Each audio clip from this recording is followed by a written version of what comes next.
बजरंगबली की कृपा आप सब पर, हम सब पर बनी रहे। लेकिन आज हनुमान जन्मोत्सव के दिन संसद के भीतर भगवा बनाम काला वाला सियासी नजारा देखने को मिला, क्योंकि कांग्रेस के सभी सांसद काले कपड़े में संसद पहुंचे, जबकि सत्ता पक्ष के लोग भगवा गमछे में संसद के भीतर मौजूद थे। और इसी बीच प्रधानमंत्री मोदी ने हनुमान जन्मोत्सव के दिन विपक्ष के खिलाफ जमकर बजरंग बाण का इस्तेमाल किया।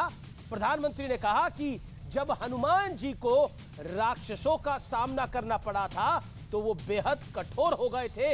इसी तरह जब भ्रष्टाचार की बात आती है, जब परिवारवाद की बात आती है, तो भारतीय जनता पार्टी का संकल्प भी उतना ही दृढ़ और मजबूत हो जाता है। पीएम ने यह भी कहा कि एक वर्ग देश की जनता को हमेशा अपना गुलाम मानता था, क्योंकि इनकी बादशाही मानसिकता थी। लेकिन इसी बीच बजट सत्र के आखिरी दिन विपक्ष ने मोदी सरकार के खिलाफ संसद भवन से विजय चौक तक तिरंगा यात्रा भी निकाली और सरकार को जमकर खरी खोटी भी सुनाई। यानी सत्र भले ही समाप्त हो गया हो, लेकिन सियासत बदस्तूर जारी है। तो आज इन्हीं तमाम मुद्दों पर होगी देश की सबसे ज्यादा देखे जाने वाली बहस। आर पार हनुमान जी का डंका 2024 में किसकी जलेगी या फिर किसकी लग जाएगी लंका।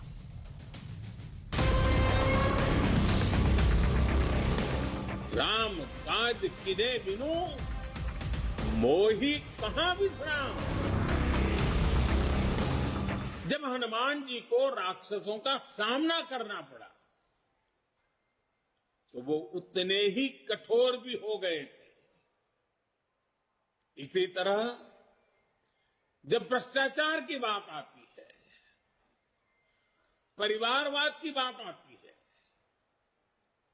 कानून व्यवस्था की बात आती है, तो भाजपा उतनी ही संकल्पबद्ध हो जाती है।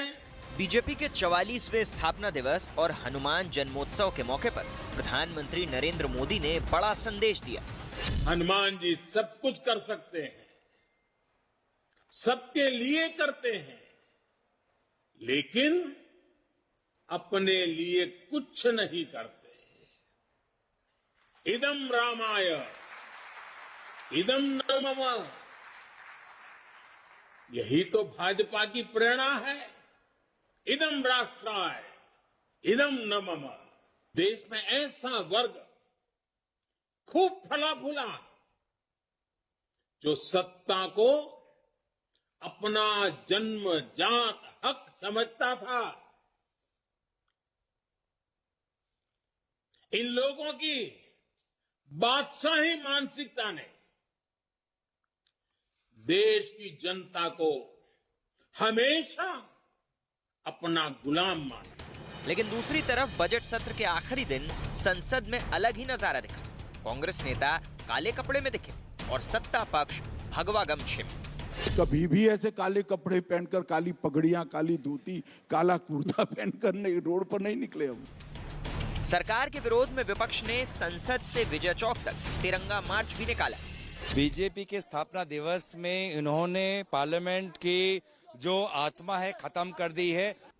क्योंकि ये सवाल मैं इसलिए पूछ रहा हूं, अपने अपनी किताब में भी जिक्र किया है इसका इशारों में कि कांग्रेस की जो सेंट्रल लीडरशिप है मौजूदा, वो खुश होती है अगर कोई मोदी को गाली देता है तो। हाँ, बहुत खुश होती है, सही बात है। जैसे क्या जो है लीडरशिप वो है। ये लीडरशिप तो हमें पता है। ये आप इंदिरा गांधी और राजीव गांधी के वक्त में नहीं देख सकते थे। वही मैं कह रहा हूं, ये ट्रेंड क्यों बदला? आपको डांट देते। लेकिन पीएम मोदी के बजरंग बाण पर छिड़े सियासी घमासान के बीच बड़ा सवाल है कि आखिर 2024 में किसकी सियासी लंका जलेगी। आज इसी पर होगी देश की सबसे बड़ी बहस। वक्त है आर पार के सुप्रसिद्ध विश्लेषण का। आइए आपको मैं स्क्रीन पर दिखाता हूं विपक्ष पर नरेंद्र मोदी के बजरंग बाण का विश्लेषण। क्या बोले देश के प्रधानमंत्री? बीजेपी को बजरंग बली जैसा बताया। भाव क्या था? पार्टी कार्यकर्ताओं को सेवा भाव से जोड़ा और कहा कि दृढ़ इच्छा शक्ति के साथ काम करो। उसके बाद क्या बोले पीएम? बादशाही मानसिकता शब्द का इस्तेमाल किया। गांधी परिवार को यानी परिवारवादी पॉलिटिक्स को शासक वाली सोच से जोड़ा। परिवारवाद, वंशवाद, जातिवाद का भी जिक्र किया प्रधानमंत्री मोदी ने और Congress, SP, BRS, DMK, RJD और उद्धव ठाकरे की पार्टी जैसे दलों पर एक प्रहार किया। यानी प्रधानमंत्री का कहना था कि ये जो परिवारवाद है और ये जो वंशवाद है, इसकी बेला अब समाप्त हो चुकी है। अनुच्छेद 370 पर चर्चा करी और कहा कि ये सरकार जो है वो, इसका भाव यह था कि ये सरकार जो है वो कड़े और बड़े फैसले लेने में सक्षम होने का संदेश दिया। बड़ा सवाल यह है कि आज प्रधानमंत्री मोदी ने बीजेपी में हनुमान जैसा सेवा भाव बताकर क्या मोदी ने विपक्ष को एक बड़ा चैलेंज दे दिया है। और सदन में आज दो तस्वीरें देखने को मिली। एक तरफ काले कपड़े थे तो दूसरी तरफ भगवा गमछे थे हनुमान जन्मोत्सव के दिन। मेरे साथ बातचीत करने के लिए गौरव भाटिया इस समय मौजूद है, भारतीय जनता पार्टी के नेता हैं, प्रवक्ता हैं। मेरे साथ कीर्ति आजाद जुड़ रहे हैं जो कि टीएमसी के नेता हैं, प्रवक्ता हैं और जाने माने क्रिकेटर भी रह चुके हैं। और अनुराग भदौरिया है मेरे साथ, प्रवक्ता समाजवादी पार्टी के। अभय दुबे हैं कांग्रेस पार्टी के प्रवक्ता। आप तमाम लोगों का अभिनंदन है। आप